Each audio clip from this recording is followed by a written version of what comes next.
देखिए, इस बार सबसे जो बड़ी समस्या है, जो खासकर हमारे जो बॉर्डर पे रहने वाला, जैसे आप जानते हैं कि इस बार जो है जो पैडी का सीज़न है वो स्टार्ट है। इस बार नर्सरी जो है वो पैडी की लगाई जा रही है और अभी इस 10-12 में रह गए उसके बाद वो ख़त्म हो जाएगा उसका जो सीज़न है, तो फिर लेट हो जाएगी। इसलिए इस बार पानी की बहुत ज़्यादा समस्या है। एज ए किसान होने के नाते मैं भी किसान हूँ और जितनी इस बार हमारे खासकर जिम्मेदारों को परेशानी हुई, खासकर जो बॉर्डर पर रहने वाले तो वो पीछे जो है नहर का पानी जो मिल जाता है, लेकिन जो बॉर्डर के ऊपर लोग हैं उनको ना नहर का पानी मिलता है और ना जो ट्यूबवेल वगैरह हैं जो लगाए गए हैं, सप्लीमेंट्री ट्यूबवेल जो लगाए गए थे स्पोर्ट के लिए, वो ऑलमोस्ट खराब हो गए। मेरे हिसाब से 90% ट्यूबवेल जो है हमारे बॉर्डर के जो खराब हो गए, जो स्पेशल इसी पर्पज के लिए लगाए थे जहाँ नहर का पानी नहीं पहुँचता वहाँ ट्यूबवेल लगाया जाए। और हमारे वक्त में जिसमें मैं भी मेंबर पार्लियामेंट था, उसमें हमने एक 100 ट्यूबवेल जो है सेक्शन करा कर लाया था नबार्ड के जरिए, और उससे पहले भी जो ट्यूबवेल थे कोई 40-50 ट्यूबवेल जो खराब पड़े थे, उसके बाद हमने एक स्पेशल ट्यूबवेल बनाकर 6 करोड़ रुपये सरकार से दोबारा के जो भेजा था नबार्ड के पास, वो 6 करोड़ लाया और उसके बाद सब ट्यूबवेल जितने भी ट्यूबवेल थे वो ठीक है। लेकिन उसके बाद यहाँ के हमारे जो मंत्री रहे हमारे शांत कुमार जी, वो वाजपुरा के थे और खासकर जीतगढ़ के थे, और एज ए इरीगेशन PHE और ट्यूबवेल इरीगेशन मंत्री होने के नाते एक तो नहर जो हमारी उसकी डिसिल्टिंग बिल्कुल नहीं हुई, जिसका ये कारण है कि नहर का पानी जो बिल्कुल नहीं होगा। और दूसरा जो बिजली है, सबसे बड़ी समस्या हमने पहली बार जिंदगी में देखी है, क्योंकि मैं तो जम्मू नहीं जाता, मैं तो इधर जाता हूँ। जिस वक्त मेरा पार्लियामेंट था उस वक्त हमें क्वार्टर मिला था, मैंने उसको छोड़ दिया और मैं 3-4 साल से यहीं पे गाँव में हूँ। और सबसे जो बड़ी समस्या हमने देखी इस बार जो बिजली की, इस बार हमने देखी 10 मिनट बिजली आती है और 20 मिनट कट हो जाता है, आधा घंटा आती है 2 घंटे कट हो जाता है। और एक तो किसानों के लिए सबसे बड़ी समस्या है कि जो किसान जो पैडी वगैरह लगा रहे हैं उसको उन्होंने अपना जो एक अल्टरनेटिव रखा है कि जहाँ नहर का पानी नहीं मिलता वहाँ उन्होंने पंप सेट वगैरह लगाए हैं। हमारे बॉर्डर के ऊपर हज़ारों जो है पंप सेट लगाए हैं किसानों ने अपनी, खासकर इसी पैडी सीजन को लगाने के लिए, लेकिन ऑलमोस्ट जो है वो बंद पड़ी तकरीबन क्योंकि बिजली आती नहीं। जैसे मैंने आपको कहा, आज रात को मेरे हिसाब से 1-1.5 घंटा टोटल बिजली आई होगी पूरी रात में। तो अगर बिजली ना आएगी तो किसान जो है पंप सेट कैसे चलाएंगे। इसलिए 2 समस्या इस बार मैं कहूँगा सबसे बढ़ने की जो हमारी 2 समस्या है, एक तो जो नहर का पानी टोटली मिले तो पीछे रह, जहाँ बासपुर बंगले से पीछे रह जाता है। इधर भी मेरा ख्याल है जाए अगर मुझे कपूरपुर वगैरह देखें, आगे जाए बॉर्डर पर देखें तो कोई जैसे देवीगढ़ वगैरह वहाँ तो पानी जाता ही, टोटली नहर का पानी जाता ही। इसलिए ये सबसे बड़ी समस्या जो हमारे किसानों के लिए है। एक तो चाहिए सरकार को जितने भी ट्यूबवेल वगैरह खराब हुए उनको ठीक कराए, और बिजली जो है वो किसानों को जहाँ तक होना चाहिए। जैसे पंजाब में उन्होंने इंडस्ट्री की बिजली बंद की और किसानों को उन्होंने बिजली देने का फैसला किया पंजाब सरकार ने, इसी तरह हमारे जम्मू कश्मीर में होना चाहिए। और ये हमारा एक बॉर्डर का एरिया, अब तक ठुआ लेकर जितना भी बॉर्डर का एरिया है जहाँ पर लोगों ने पंप छत लगाए हैं अपनी सिंचाई के लिए, खुद उन्होंने बंदोबस्त किया है, लेकिन सरकार उनको बिजली नहीं दे सकती। इसलिए उनको एक स्पेशल जो उनको किसानों के लिए बिजली लाइन देनी चाहिए, ताकि जिस वक्त ये सीजन आए उस वक्त वो अपना पानी जो लगा सके और टाइमली जो अपनी धान की जो लगाते हैं नर्सरी वो लगा सकें। तो बहुत ज़्यादा। और तीसरा मैं आपसे कहना चाहता हूँ कि कल मैंने अभी वैक्सीन लगवाई है कल मैं बड़ी मुश्किल से, और मुझे पता चला कि कश्मीर में जो है वो घर घर जाकर लगा रहे हैं। ये जो आज BJP सरकार है, ये जो कहते थे जम्मू के साथ डिस्क्रिमिनेशन हो रहा है, जम्मू के साथ ये हो गया, जम्मू के साथ वो हो गया, 70 साल इन्होंने जम्मू कश्मीर के लोगों को गुमराह किया, खासकर जम्मू के लोगों को तो कश्मीर वाले खा गए, और कश्मीर वालों ने कहा कि जम्मू वाले खा गए, ना कोई कश्मीर का बना ना जम्मू का बना।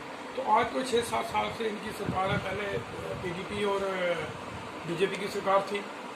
और मैं कहूँगा, ये मैं नहीं कह रहा हूँ बल्कि पूरी जनता कह रही है, सबसे अगर ज़्यादा कोई डिस्क्रिमिनेशन हुआ, सबसे ज़्यादा कोई डिस्क्रिमिनेशन हुआ है तो ये 6-7 साल में हुआ, जब से जो BJP जो जम्मू कश्मीर में चाहे वो गवर्नर उनके तरीके से सत्ता में है, चाहे वो PDP के साथ कोलिशन गवर्नमेंट में थे, सबसे ज़्यादा डिस्क्रिमिनेशन जो हुआ है वो जब हमारे जम्मू रीजन के साथ भी हुआ। और जम्मू खासकर जम्मू सूबा जो डिस्ट्रिक्ट है, ये हमारे 3-4 डिस्ट्रिक्ट सूबा डिस्ट्रिक्ट, इनके साथ सबसे ज़्यादा डिस्क्रिमिनेशन हुआ।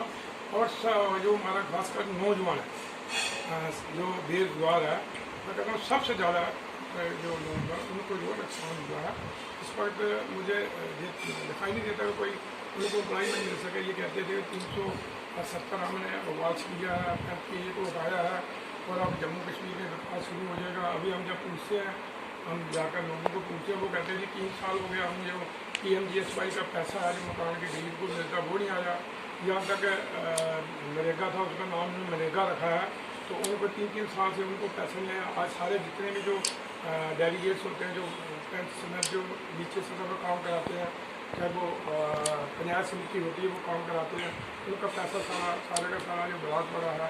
तो कोई विकास हुआ टोटली जम्मू कश्मीर में विकास जो है वो टोटली ठप हो गया। और जो कहते थे यहाँ हमारे एक आर्टिफिशियल लेक बन रही थी जम्मू, तो ये कहते थे शायद कश्मीर की लीडरशिप इसलिए बनी देती है कि अगर जम्मू में ये लेक आर्टिफिशियल लेक बन गई तो जो हमारा जो टूरिस्ट सेंटर जो जम्मू बन जाएगा और जो हमारा बाहर से जो टूरिस्ट आता है वो कश्मीर नहीं जाएगा, जम्मू रहेगा। इसलिए जो जम्मू की लीडरशिप है वो बनने नहीं देती। लेकिन आज 3-4 साल हो गया टोटली जो उसका जो काम है टोटली ठप पड़ा है। एक तो हम ये कहेंगे कि इसको आप तो जम्मू के ठेकेदार थे, जम्मू करते थे, तो इसको पूरी तौर पर जो है आप जो आर्टिफिशियल लेके उसको बनाना चाहिए ताकि जम्मू के हमारे जो लोग हैं ये भी उसका फ़ायदा ले सकें। बाकी और भी बहुत सी स्टेट का तो मुद्दा है जहाँ लगातार कांग्रेस भी मांग कर रही है कि जम्मू कश्मीर को फिर से पूरे राज्य का दर्जा दिया जाए। इस पर सर क्या कहना है? नहीं, हम तो कहेंगे पूरा फोर्थ स्टेट देनी चाहिए। ये हमने कभी देखा ही नहीं आज तक अपनी ज़िंदगी में। मैं भी 6 साल पार्लियामेंट में रहकर आया हूँ, बैठकर आया हूँ राज्यसभा में, हमने कभी ऐसा देखा ही नहीं। जब मेरा ख्याल है कोई ऐसी आज दिन तक हमारे हिंदुस्तान में ऐसी एग्जाम्पल है नहीं कि जो स्टेट है उसको यूटी बनाया गया हो। वरना हमने ये देखा कि जो यूटी है उनको स्टेट में तब्दील किया गया, लेकिन ये ऐसा कभी नहीं हुआ कि जो स्टेट है उसको यूटी बनाया गया।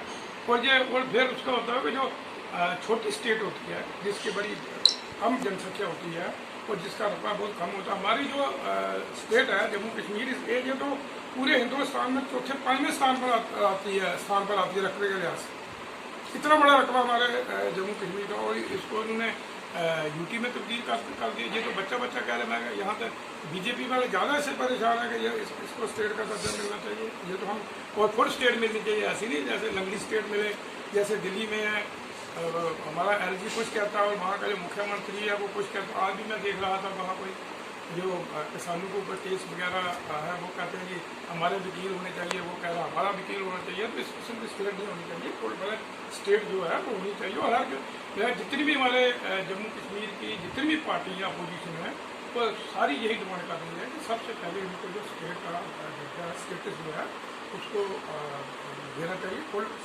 प्लस स्टेट जो है वो देनी चाहिए, और उसके बाद ये चुनाव कराएं। और सुप्रीम डेमोक्रेसी हमारे देश की है, और जिसको इन्होंने तो सबसे पहले डेमोक्रेसी का मर्डर किया।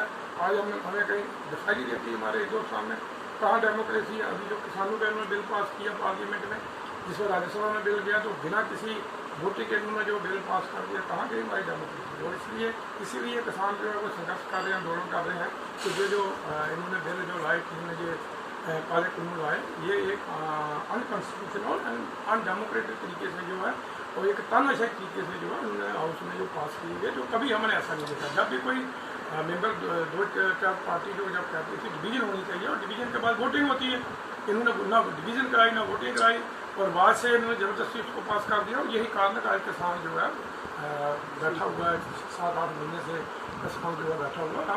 हम तो हमेशा किसानों के साथ हैं। मैंने तो काफ़ी स्ट्रगल की किसानों के लिए। जब बासमती हमारे बैंक था जहाँ बाहर नहीं जा सकते, हमने उस वक्त काफ़ी स्ट्रगल की, और ट्रैक्टर की बहुत हमने रैली वगैरह निकालते थे, और बिजली के ऊपर भी हम काफ़ी करते थे,